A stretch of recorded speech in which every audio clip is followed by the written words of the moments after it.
Hey folks, have you found yourself recently questioning whether or not James Gunn was actually the right guy to take over and retool the DC theatrical universe? Well, that's what I've been thinking, and I hear you. And let me tell you right now, the sentiment about James Gunn's praise of Tom King is just about as cheerful as a rainy day at a funeral. If you're not sure what I'm talking about, or why I'm not super stoked about DC's future anymore, well, buckle up, folks, because we're about to careen and crash through what is and will be the rubble of the DC universe. And this is where skepticism reigns supreme and moral compasses might as well be spinning wildly like a top on a tilting table. Oh, this is going to be fun. Not really. Here we go!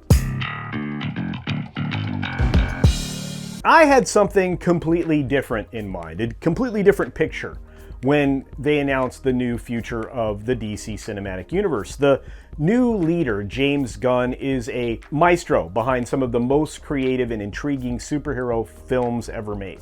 But he decided to take a moment and shower praise like rainbow confetti at a parade over Tom King, a man who in many minds seems to be giving the DC universe a one-way ticket to the bottom of the Hollywood morality barrel.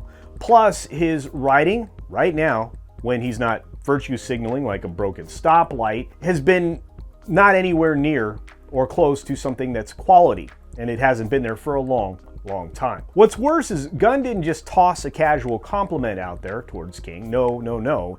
He declared King an integral part of the DCU. You've got to be kidding me. An integral part? That's actually your plan. Integral.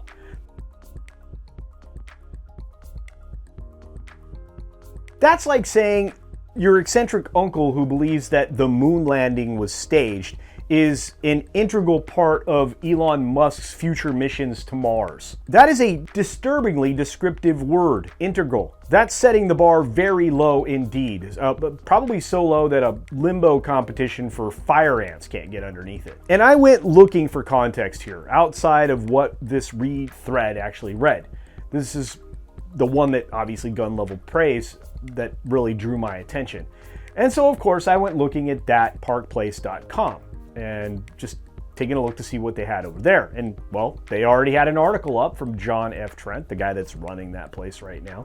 And he's doing a great job, by the way. And it had plenty of details that, kind of fleshed this out even more and made me, well, a little bit angrier. I mean, just when you think that you could not get more eyebrow raising than what was already said there in praise, Gunn reveals that King was practically given a golden ticket to the DC Universe Architects Club, which really, for the life of me, I wish that the fictional Willy Wonka had the ability to revoke said golden ticket.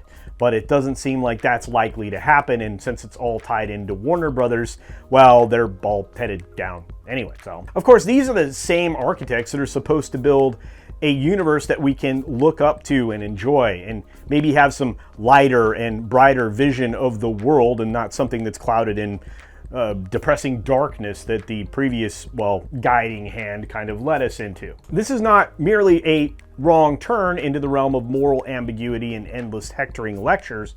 It's also a one-way trip to some very uncomfortable message-laden storytelling. Just so it's clear, let's talk about the gems that King's been churning out recently. In Human Target, he's turned Green Lantern Guy Gardner into an abusive ex-lover, and then I guess they get smashed into icy bits. Oh wait for it, there's an ick factor here that heavily implies there was a post-murder romp between characters. And I'm sorry, what parallel universe did I stumble into where this is acceptable storytelling? If that wasn't enough, King's penning Wonder Woman #4, and in doing so seems like he invited a parade of controversy and even more eyebrow-raising content. We're talking here about Wonder Woman spinning a yarn to a boy about gender dysphoria, throwing shade at religion, and making motherhood sound like a punishment worse than death. And I bet you're still wondering why comics are failing right now, huh? And oh joy, apparently included in this comic is a panel that might as well be stamped with an NSFW label, or maybe just an image from a Senate hearing room that we heard about recently. Honestly, what happened to the days of good old-fashioned heroism, quality writing, art, wonderful storytelling and character development? Look, I'm not one to police creativity or morality or stifle storytelling, but when you're serving up a platter of questionable messaging, all that uncomfortable content I described, it's no surprise that people are not only raising eyebrows, but not buying the books, or maybe probably going to the movies. And of course, here's Gunn giving King a standing ovation for these recent works. It's like praising a chef for whipping up a dish that looks good, but tastes like, well, your worst nightmare. I mean, come on, Gunn. We know you're a maestro of offbeat storytelling, and we love you for it. But is this really the direction that we want our superhero tales headed towards?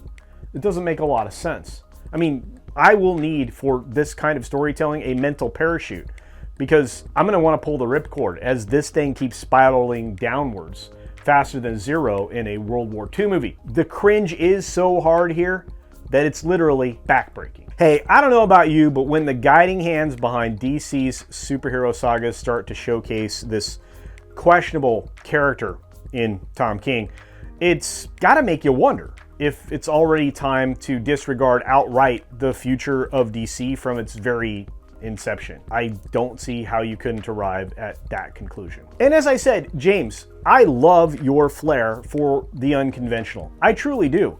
But maybe, just maybe, let's steer the DC Universe ship back onto the waters that aren't so murky with controversies, messaging, and terrible, uncomfortable storytelling. I mean, just a thought, right? But hey, what do you think? Should we already abandon all hope when it comes to the new DC Universe by Gunn? Or should we still exercise cautious optimism and see what this Superman film will actually look like? Let me know your thoughts down in the comments section below. I mean, at least this time, it wasn't another dismal Disney video. Got one of those for tomorrow. As always, be sure to take care of yourself, take care of others, and until next time, see ya!